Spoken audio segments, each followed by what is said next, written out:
చూస్ country delight, live better. ఇప్పుడే country delight యాప్ని download చేసుకోండి.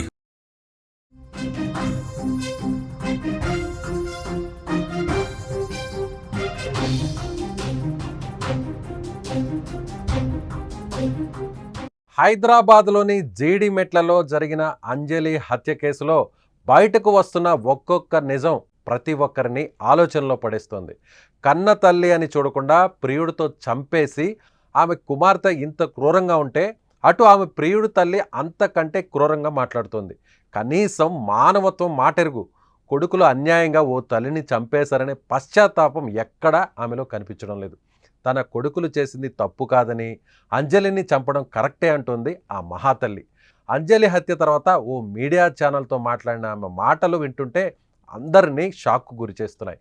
ఆమె తల్లి అంజలిని చంపడం కరెక్టే, అమ్మాయి తల్లి అంజలిలో చెప్పడం ఎలాంటి తప్పు లేదు, మేం తప్పు చేయలేదు, తప్పంతా ఆ అమ్మాయిదే, మ్యాటర్ అంతా ఆ అమ్మాయి దగ్గరే ఉంది, అమ్మాయి బయటపడితే అసలు విషయాలు బయటకు వస్తాయి, టెన్షన్ ఏం లేదు, చేసేదేముంది, ఇవాళ కాకపోతే రేపు వెళ్ళి నా కొడుకుల్ని జైలు నుంచి బయటకు తీసుకొస్తా, అంజలి మా ఇంటికి రావడం, మాపై కేసు పెట్టడం తప్పు, ఆమెను చంపడం కరెక్టే, అమ్మాయి తల్లి ఇన్ని రోజులు సైలెంట్గా ఉండి మా ఇంటికి వచ్చినప్పుడే కేసు పెట్టడం ఏంటి, ఆమె చేసింది ముమ్మాటికి తప్పే అంటూ శివ తల్లి చేస్తున్న వ్యాఖ్యలు ప్రతి ఒక్కరిని ఆశ్చర్యానికి గురిచేస్తున్నాయి.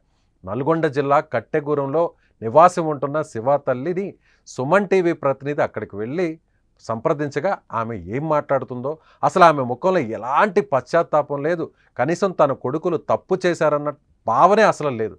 చాలా ధీమాగా మాట్లాడుతుంది మా మహాతల్లి. ఏమడిగినా తనకు తెలియదు అనే సమాధానం మాత్రమే చెప్తుంది. అసలు ఆమె ఏం మాట్లాడిందో ఒకసారి ఆ వాయిస్ వినే ప్రయత్నం చేద్దాం. అట్లా కాదు, మీ ఏం చేసేది, మీ శివ ఏం చేసేది, మీ ఆయన ఏం పేరు, మీ ఆయన పేరు శ్రీను. ఎంతమంది నీ కొడుకులు? ఇద్దరు. ఒక అఘాత్యానికి అయితే పాల్పడ్డారు. అయితే మీకు తెలియదు కాదండి, మీకు తెలియదు, కాకపోతే ఎట్లా ఉండేది, వాళ్ళు ఎట్లా ఉండేది మీ కొడుకులుగా అమ్మా? తెలియదా? వాళ్ళు ఒక కాదు అమాయకురాల్ని కలిసి చంపడం అది కరెక్ట్ కాదు కమ్మా. ఇప్పుడు ఎక్కడ ఊరు వాళ్ళు? అక్కడికి స్టేషన్లో లొంగిపోయారు. వాళ్ళ ప్రవర్తన ఎట్లుండేది? మేము ఇంట్లో ఉండేటోళ్ళం కాబట్టి మాకు తెలియదు, బయట ఉండేట ఆయన కాబట్టి ఆయనకు తెలుసు. చూస్తున్నారుగా ఈ వీడియో చూస్తుంటే ఆ చంపిన డీజే శివ అనే తల్లి ఆమె ముఖంలో ఎక్కడైనా కనీసం ఆందోళన కానీ, పశ్చాత్తాపం కానీ, తప్పు జరిగిందనేటువంటి భావన కానీ ఎక్కడైనా కనిపిస్తుందా? ఏమన్నా అడుగుతుంటే సుమన్ టీవీ ప్రతినిధి అక్కడికి వెళ్ళి అడుగుతుంటే సగం డోరు వేసి వేయకుండానే తెలవదు, ఏం లేదు, అక్కడికి వెళ్ళిండ్రు. ఎక్కడికి వెళ్ళిండ్రమ్మా? మీ బిడ్డలు ఏమన్నా ఘనకార్యం చేసి ఏమన్నా ఎక్కడికన్నా గుడికి వెళ్ళారా, గోపురాలకు వెళ్ళారా, జైలుకి వెళ్ళారు తల్లి? నీకు కనీసం ఆ విషయం తెలీదా?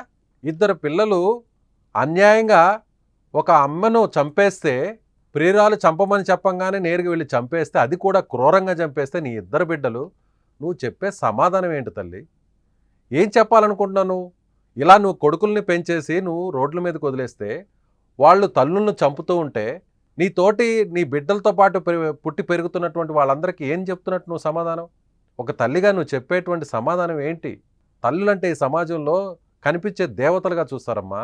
కనీసం నీ ఇద్దరు బిడ్డలు తప్పు చేశారే, తప్పు అయిపోయిందండి, నాకు తెలియదండి, ఆ దుర్మార్గులు ఎందుకు ఇలా చేశారో, తెలిసి తెలియకుండా చేశారేమో, ఆవేశంలో చేశారేమో, ఇంకా నాకు పూర్తి డీటెయిల్స్ తెలియదండి, అలా మాట్లాడతారు. కానీ ఎవరైనా ఎంత ఘోరం చేసిన తల్లైనా, రాక్షసుల్లాగా బిహేవ్ చేసిన తల్లైనా, కనీసం ఉగ్రవాదుల తల్లైనా ఎంతో కొంత పశ్చాత్తాపం ఉంటుంది. కానీ డీజే శివ జీడిమెట్లో దారుణంగా చంపేసినటువంటి ఫోక్ సింగర్ అంజలిని చంపిన హత్య కేసులో ప్రధాన ముద్దాయిగా ఉన్నటువంటి డీజే శివ వాళ్ళ తల్లి మాట్లాడుతున్నటువంటి తీరు చూస్తే అందరూ షాక్ అవుతున్నారు. అంతకుముందు ఒక మీడియా ఛానల్తో మాట్లాడింది ఈ మహాతల్లి. ఏమని మాట్లాడిందంటే, తప్పేముంది, అంజలిని చంపడంలో తప్పే లేదు, అంజలిని చంపడం, తమ బిడ్డలు చంపడం కరెక్టే, నా బిడ్డని జైలుకు పంపాలని చూస్తారా?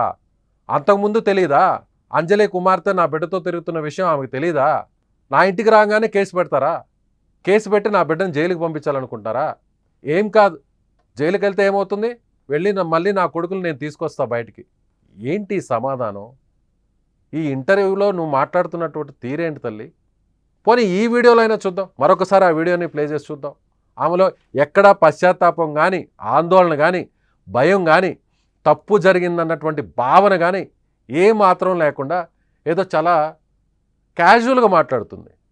బయటికి వెళ్ళిండ్రు అంటే ఎక్కడికో సినిమాకో షికారుకో బంధువుల ఇంటికో పోయినట్టుగా చెప్తుంది ఆమె. ఒకసారి ఆ బయటను కూడా ప్లే చేయండి. అట్లా కాదు, మీ ఏం చేసేది, మీ శివ ఏం చేసేది? ఆ? మీ ఆయన ఏం పేరు? మీ ఆయన పేరు శ్రీను. ఎంతమంది నీకు కొడుకులు? ఇద్దరు. ఒక అఘాత్యానికి అయితే పాల్పడ్డారు. అయితే మీకు తెలియదు కాదండి, మీకు తెలియదు. కాకపోతే ఎట్లా ఉండేది, వాళ్ళు ఎట్లా ఉండేది? తెలియదు, మొత్తమే నాకే మీ కొడుకులుగా అమ్మా తెలియదా? వాళ్ళు ఒక కాదు అమాయకురాల్ని కలిసి చంపడం అది కరెక్ట్ కాదు కమ్మా. తెలియదు ఇంకా. ఇప్పుడు ఎక్కడ ఊరు వాళ్ళు? పోయిరు అక్కడికే, అక్కడికి స్టేషన్లో లొంగిపోయారు. వాళ్ళ ప్రవర్తన ఎట్లుండేది? తెలియదు. మేము ఇంట్లో ఉండేటోళ్ళం కాబట్టి మాకు తెలియదు. బయట ఉండేట ఆయన ఏం అడుగుతున్నా ఈ మహాతల్లి ఏం చెప్తుందంటే తెలియదు. చిన్నప్పటి నుంచి ఎలా ఉన్నారమ్మంటే తెలియదు. ఇలా చేయడం కరెక్టేనమ్మంటే తెలియదు.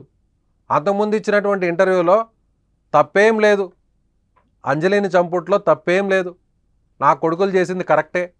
ఏమవుతుంది, జైలుకి వెళ్తే మళ్ళీ తీసుకొస్తా, జైలు నుంచి బయటకు తీసుకొస్తా అని ఎంత ధైర్యంగా మాట్లాడుతుందంటే ఈ మహాతల్లి. నిజంగా 2 తెలుగు రాష్ట్రాల్లో ఈ ఇన్సిడెంట్ ప్రతి తల్లిదండ్రుల్ని కూడా ఒక్కసారిగా ఆలోచనకు గురి చేసేటువంటి ఇన్సిడెంట్ ఇది.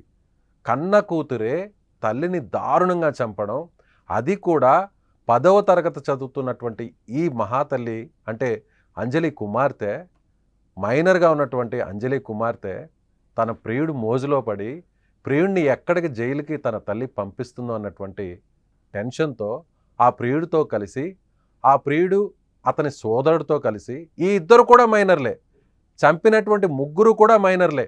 అలా దాన్ని ప్రేమ అంటారా? తెలిసి తెలియని వయసులో మీరు చేస్తున్నటువంటి దాన్ని ఆ పదాలను ఏమంటారో తెలియదు. ప్రేమ పేరుతో సొంత కన్న తల్లిని దారుణంగా ముసుగు వేసి సుత్తితో తల మీద మోది ఆ తర్వాత కత్తితో పేక కోసి గొంతు కోసి, ఇంతకంటే దారుణం ఎక్కడైనా వింటామా? తల్లిని ముఖ్యంగా తల్లిని కనిపించే దేవతలా చూస్తాం. సరే, మొదటి భర్త, రెండవ భర్త, మొదటి భర్తకు పుట్టిందే ఇప్పుడు ఎవరైతే హత్య చేసినటువంటి ఈ 10వ తరగతి అమ్మాయి. రెండవ భర్తతో పెళ్లి చేసుకుంది, రెండవ భర్తకు ఇంకొక పాప పుట్టింది. సరే, ఆయన కూడా చనిపోయాడు. తల్లి నిన్ను సక్రమంగా చూసుకోవడం లేదన్నటువంటి ఆలోచనతో, చెల్లితోనే బాగా చూసుకుంటుంది, నన్ను సరిగా పట్టించుకోవట్లేదని చిన్నప్పటి నుంచి ఆ అమ్మాయి ఆలోచిస్తూ నానమ్మ దగ్గర కొన్ని రోజులు పెరిగింది. ఆ తర్వాత కేసు పెట్టాక కోర్టుకు వెళ్ళాక ప్రభుత్వమే ఒక సురక్షిత కేంద్రంలో అమ్మాయిని కొన్ని రోజులు చదివించింది. మళ్ళీ కన్నతల్లి కదా, ఎంతైనా కూతురు కదా, తీసుకొచ్చి ఇంటికొచ్చి మళ్ళీ పెంచుకుంది.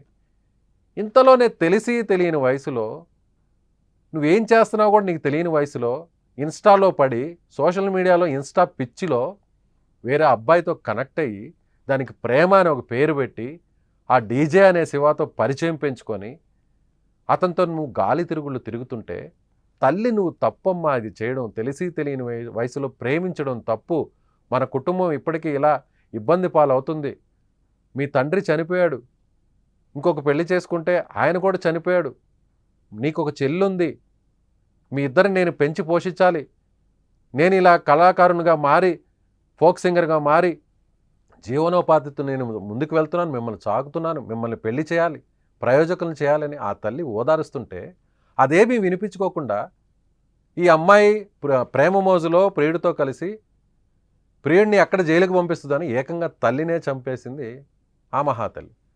అదొక ఎత్తు అయితే, ఇందుకు కీలకమైనటువంటి కారకుడైనటువంటి డీజే శివ, ఆ ప్రియుడనే చెప్పేటువంటి డీజే శివ వాళ్ళ తమ్ముడు ఇద్దరు పోలీస్ స్టేషన్లో లొంగిపోవడం, ఆ తర్వాత జైలుకి వెళ్ళడం, బాలల సంరక్షణ కేంద్రంలో ప్రస్తుతం జైల్లోనే ఎక్కడో ఉంచుతారు మైనర్లు కాబట్టి. ఆ తల్లి దగ్గరికి వెళితే మీడియా వాళ్ళు, ఒక మీడియా ఛానల్ని వెళ్ళి అక్కడ ఆమె తల్లిని ఇంటర్వ్యూ తీసుకుంటే, డీజే శివ ఎక్కడైతే స్క్రీన్లో కనిపిస్తున్నారో ఆమె దగ్గర ఇంటర్వ్యూ తీసుకుంటే ఒక మీడియా ఛానల్తో ఆ మాట్లాడే తప్పేముంది? చంపడం కరెక్టే. ఎలా మాట్లాడతావమ్మా నువ్వు? ఎలా మాట్లాడతావు? ఏం చెబుతున్నావు నువ్వు? ఈ సమాజానికి ఏం చెప్తున్నావు? పిల్లలకి ఏం చెప్తున్నావు? నీ కొడుకులు వయసున్నటువంటి వాళ్ళందరికీ ఏం చెప్తున్నావు? ఒక మనిషిని చంపేయడం అంత ఈజీయా? చంపడం అంత ఈజీయా? మీరు మాట్లాడుతున్నటువంటి తీరు చూస్తుంటే మీరే ప్రోత్సహిస్తున్నట్టున్నారమ్మా మీ బిడ్డల్ని. ఏమైనా చేయండి, తప్పులేదు, తిరగండి, మీరు మైనర్లైనా పర్వాలేదు, నువ్వు 10th క్లాస్ చదివినా ఇంటర్మీడియట్ చదివినా పర్లేదు, నీ ఏజ్కి సంబంధం లేకపోయినా పర్లేదు, గాలి తిరుగుళ్ళు తిరగండి, అమ్మాయిల్ని ప్రేమించండి, వల్లో వేసుకోండి, ఇలా వాళ్ళ తల్లుల్ని చంపండి ఎదురు తిరిగితే. వాళ్ళ బిడ్డల్ని వాళ్ళు సంరక్షించుకోవాలి, కాపాడుకోవాలనుకుంటే మీ మీదకి వస్తారు కాబట్టి, మీ మీద కేసులు పెడతారు కాబట్టి వాళ్ళ అడ్డును తొలగించేసుకోండి అని చెప్తారా మీరు? నిజంగా దారుణం అండి ఈ వార్త. నిజంగా ఒక్కొక్క రోజు ఈ ఇన్సిడెంట్లో, ఈ హత్య కేసులో వెలుగు చూస్తున్నటువంటి వాస్తవాలు బయటకు వస్తున్నటువంటి ఒక్కొక్క ఉదంతం చూస్తుంటే మాట్లాడలేకపోతున్నావు. మాట్లాడడానికి ఇబ్బందిగా ఉంది. ఒక తల్లిగా నువ్వేం చెప్తున్నావు? నిజంగా చాలా దారుణం. హైదరాబాద్లో జరిగినటువంటి జేడిమెట్లలో జరిగినటువంటి కళాకారిణి అంజలి హత్య కేసులో వెలుగు చూస్తున్నటువంటి ఒక్కొక్క వాస్తవం అందరినీ షాక్కు గురిచేస్తుంది. తల్లిని కుమార్తె చంపింది. కుమార్తె తెలిసి తెలియని వయసులో మైనర్ బాలికగా ఉన్న అమ్మాయి ప్రియుడితో కలిసి, ప్రియుడు సోదరుడితో కలిసి ఒంటరిగా ఉన్న తల్లి మీద అటాక్ చేసి చంపడం అనేది సంచలనం అయితే, ఆ చంపినటువంటి ఆ వ్యక్తుల తల్లి మాట్లాడడం మరొక సంచలనంగా మారింది. తప్పే ఉంది? చంపడం కరెక్టే. నా బిడ్డ మీద కేసు పెట్టింది కాబట్టి చంపడం కరెక్టే. ఆమెకు తెలీదా నా బిడ్డతో వాళ్ళ కూతురు తిరుగుతున్న విషయం తెలీదా? నా కొడుకుతో వాళ్ళ కూతురు అంతకుముందు తిరుగుతున్న విషయం తెలీదా? ఇప్పుడే కేసు పెడుతుందా? కేసు పెట్టి నా పిల్లోడిని జైలుకి పంపాలనుకుంటుందా? అంజలి కూతురికి, అంజలికి అన్ని విషయాలు తెలుసు. జైలుకి వెళ్తే పర్లేదు, 2 రోజులు ఉంటారు, బయటకు వస్తారు. ఎంత క్యాజువల్. జైలుకి వెళ్ళడం అంటే ఏంది అంత క్యాజువల్? ఆ అబ్బాయికి ఏ శిక్ష పడుతుందో కూడా మీకు తెలియదు. జీవితాంతం జైల్లో ఉంటాడో లేదో కూడా తెలియదు. సో నిజంగా బాధాకరం. అంజలి హత్య కేసులో జరుగుతున్నటువంటి వెలుగు చూస్తున్నటువంటి ఒక్కొక్క వాస్తవం సభ్య సమాజాన్ని, తల్లిదండ్రులందరూ కూడా ఆలోచించాల్సినటువంటి పరిస్థితి, సభ్య సమాజం తలదించుకోవాల్సినటువంటి పరిస్థితిగా మనం చెప్పవచ్చు. మీరేమనుకుంటున్నారు? డీజే శివ ఎవరైతే హత్యకు పాల్పడ్డాడో, ఈ కేసులో కీలక ముద్దాయిగా ఉన్నాడో, ఆ వ్యక్తికి సంబంధించిన, ఆ ప్రియుడిగా భావిస్తున్నటువంటి డీజే శివ తల్లి చేస్తున్నటువంటి కామెంట్స్, ఆమె వ్యవహార శైలిపై మీరేమనుకుంటున్నారో మీ అభిప్రాయాన్ని కామెంట్ రూపంలో తెలియచేయండి.